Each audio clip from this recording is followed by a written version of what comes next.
KPBS On Demand is supported by Splatero, helping homeowners pay off debt or for home improvements by offering streamlined access to your home's equity with no additional monthly payments or new debt. Splatero provides a lump sum payment in exchange for a share of your home's future value. Learn more at splatero.com.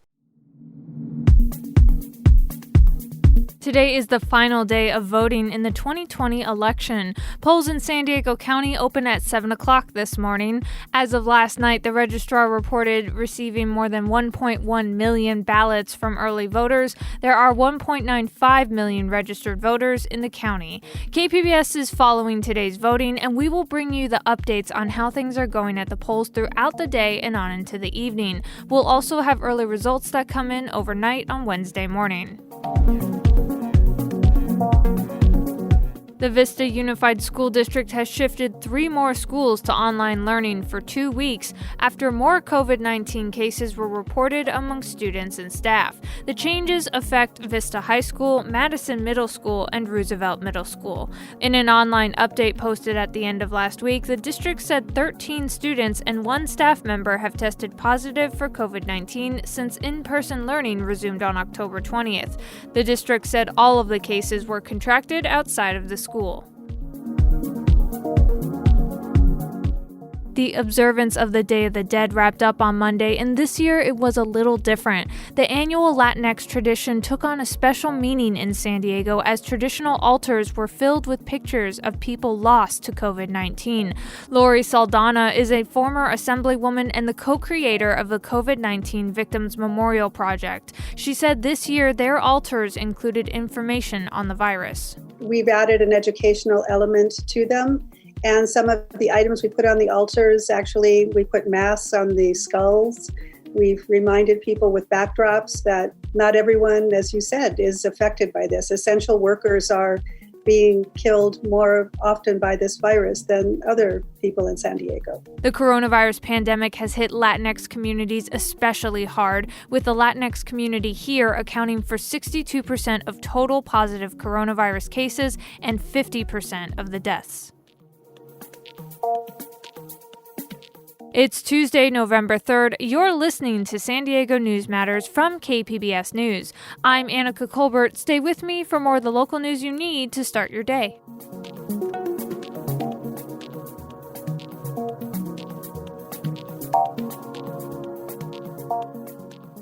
KPBS On Demand is supported by UC San Diego's Art Power, presenting cellist Joshua Roman, performing from his album Immunity, alongside music by J.S. Bach and more. Sunday, June 22nd at UC San Diego's Epstein Family Amphitheater. Reserve your tickets at artpower.ucsd.edu.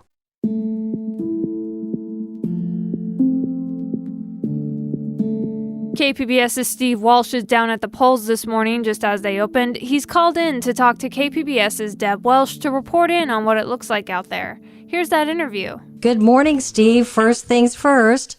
Where are you exactly? So I'm at the main county building right outside of voter registration. We have seen some lines. I was here before 7 o'clock when the polls opened, and we did see a line that went for, about a quarter of a block, but it's moving along pretty nicely at this point. As you were mentioning, so many people have already cast their ballots. Unofficially, the county voter registration is saying that 1.2 million voters have already cast their ballots, either in the 3 days of in-person voting or voting by mail.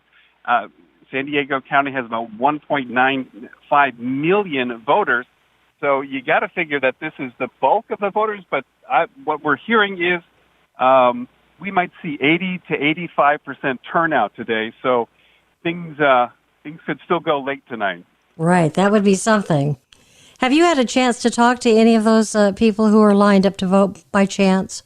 I have, indeed. I was out over the weekend as well. And what you hear from people is like, why do you vote in person when, A, we have the pandemic, and B, it's pretty convenient. They're making it really easy to vote by mail this time around, with the ballots being mailed to every single voter. And you hear a mix of things from today, kind of procrastinated, didn't get around to a drop-off box, so they're going to drop it off in person, all the way down to some people just see it as tradition. I've run into voters who are 19, and this is their first time around, so they don't want to miss going to the polls. And poll workers told me that they saw voters that were 90, 95 years old, and quite frankly, they're not going to change their habits. So what we're seeing is we could see anywhere from 400 to 500,000 votes still cast in person. Now, the lines are not incredibly long here right now, but just because so many people have cast their ballots by mail so far doesn't mean you probably shouldn't make sure that you're getting to the polls before 8, well before 8 o'clock, so you're going to get your place in line. Right. I'm wondering, Steve, if not today, is there any time where you've come across anybody who's felt like they've got to hurry up and vote for fear of what might happen after they vote or after the polls close? Well, people are concerned about transparency. I think that's why you see so many people, instead of putting it in the U.S. Postal Service, they decided to go ahead and go to one of the many drop-off locations so they could see that ballot go into the box themselves. Now, just to be clear, you can still vote by mail in California if that's what you want to do. Any vote that is cast and postmarked by Election Day will count if it arrives up to 17 days after the election. So, folks at voter registration are being clear. It's probably best if you just come in and close the loop yourself and vote in person or drop off that ballot at one of the drop-off locations. Okay, let me ask you quickly, because we're just about out of time. Is there anybody there to observe the voting? We have seen observers here. In fact, we have some folks from what's called the Election Integrity Project California. Actually, there's some pretty stark things on their website talking about vote stealing and the like, but I actually ran into one of their coordinators who has poll observers out there and has people looking at the tabulation. And they actually had pretty high marks for San Diego County, saying that they saw a few things like signage out of place, but for the most part, they thought the process was very transparent. So, all right, Steve, I got to interrupt you. Thank you so much. Polls close at 8 tonight. Stick with KPBS throughout today and on into the evening to get the latest on the election. We'll be here. The pandemic has spurred record-setting gun sales across the nation. Now gun store operators say fears of riots and the contentious election cycle are driving sales. KPBS reporter Matt Hoffman explains. Over the last few months, San Diego County gun stores have seen big increases in sales, at first due to coronavirus concerns, but now that's changing. It originally started with the pandemic, and then it went into with a lot of the riots. People got scared about that. And then now with the election coming up and more riots, we have been nonstop since March. Danielle James is the general manager of Poway Weapons and Gear. She says normally during election cycles they see upticks in sales, but this is different, and right now they're having a hard time keeping products on the shelves. It's a lot of first-time gun buyers. We have seen a huge increase in first-time buyers. We've had to add a ton more classes to accommodate all those first-time buyers. At their indoor range, Poway Weapons and Gear has more than doubled their amount of trainers to keep up with the demand. Matt Hoffman, KPBS News.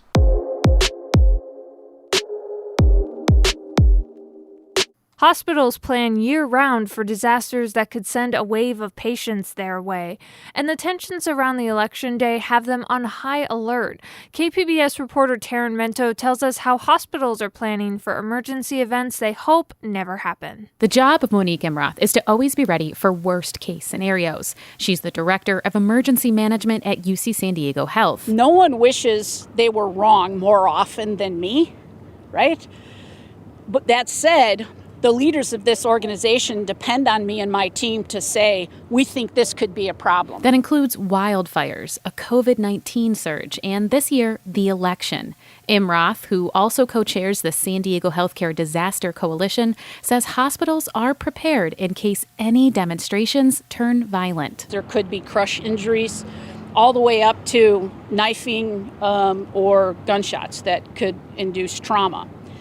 So we're prepared for all of those challenges. She says the region's providers are staying in touch to meet both routine and emergency needs in case of any major event. Taryn Mento, KPBS News.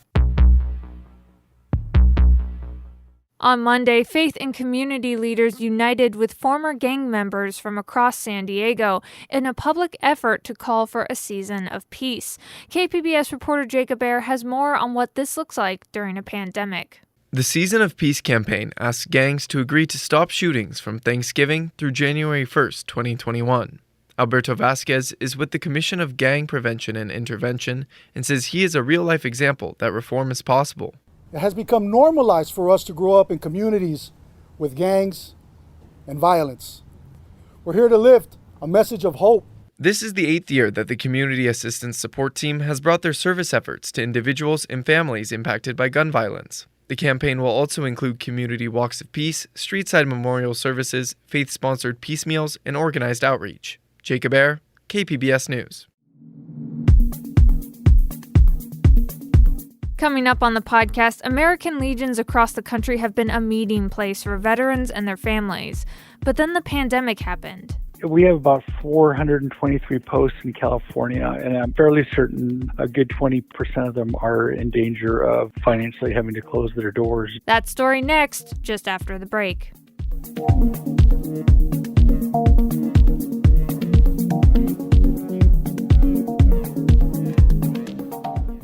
KPBS On Demand is supported by Markel Design and Remodeling, helping homeowners with their home remodeling needs. From ADUs to kitchen remodels, room additions, and custom homes, Markel Design and Remodeling can help homeowners design and build their dream homes. More at trustyourhometous.com. The meeting halls and lounges of American Legion posts across the country serve as community hubs for veterans and their families.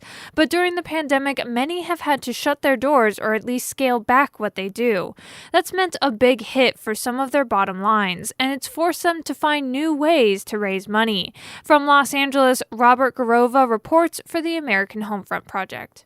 First of all, thanks for everybody coming out. Give yourselves a round of applause coming out and supporting American Legion Post 397. That's comedian Scott Shimamoto coming to you from the parking lot of Monterey Park, California's Post 397. On a recent Saturday night, this post put on a physically distanced outdoor comedy show, complete with a stage, MC. I help with getting, the DJ and the taquero here. John Padilla helped organize this event. He's not a veteran, but he's been coming to this post since his friend, a Vietnam vet, first invited him. I know it's been difficult for them because they're used to having a big audience here and having their friends that are, veterans. The daily life, their routine has been disrupted.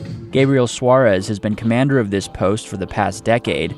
It's got about 70 members now. Pre-pandemic, Suarez says this post would host parties almost every weekend. It's the kind of place veterans could grab a drink, enjoy a meal, and swap stories over a game of pool. It's been hard not having community gatherings as often as they used to. Suarez motions to a water feature behind us that's gone dry. Every veteran would sit right there and just listening to the babbling of the water until they fell asleep. And most of them did with the cigar in their hand. It's just those little things, we provide a home environment. Tonight's show is about camaraderie, sure, but it's also about keeping the lights on. Billed as a fundraiser event, money generated tonight will go towards helping the Post compensate for the hit it's taken since the pandemic has frozen bar sales, hall rentals, and other sources of income. Yes, there's a big necessity for fundraising for our building. We need to keep our building open so that we're able to do the food bank, so we're able to invite our comics out tonight. Paul Brown is adjutant for the American Legion Department of California. We have about 423 posts in California, and I'm fairly certain a good 20% of them are in danger of financially having to close their doors due to the losses that they've incurred due to this pandemic. Brown says what local posts here in California are feeling is probably not too much different from the restaurant industry, especially as they feel the whiplash from state reopening guidance, which has changed over the last several months. They're trying to adapt, they're trying to modify, they're trying to overcome the situation and survive it. It's hard to get a sense of just how much the pandemic has affected the more than 12,000 posts across the country, but we are definitely concerned about it. Jeff Stouffer is director of media and communications at the Legion's headquarters in Indiana. A lot of posts have just basically converted what they were doing toward different purposes. That's meant comedy nights like the one I went to, or a drive-in movie theater at a post in Hollywood. Michael Helmstead is vice commander of Hollywood's Post 43. Because we've had to be innovative, we've had to figure out how to modernize a lot of American Legions. The American Legion historically is, not real fast to take to change in new technologies and things like that. So this has kind of forced us to really step up in ways that would have taken us a lot longer. And that, Helmstead says, may be one silver lining on the cloud of this pandemic. That was Robert Garova reporting from Los Angeles. This story was produced by the American Homefront Project, a public media collaboration that reports on American military life and veterans. Funding comes from the Corporation for Public Broadcasting. That's it for the podcast today. Thanks for listening and have a great day.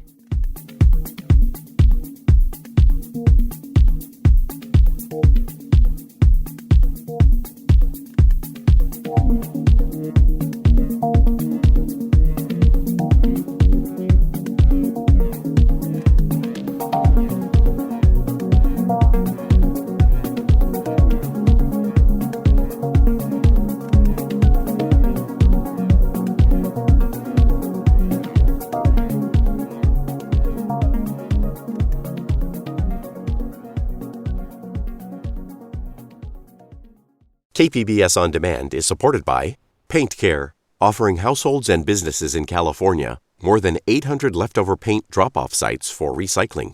Quantities of 100-plus gallons of paint may qualify for a large volume pickup. Learn more at paintcare.org.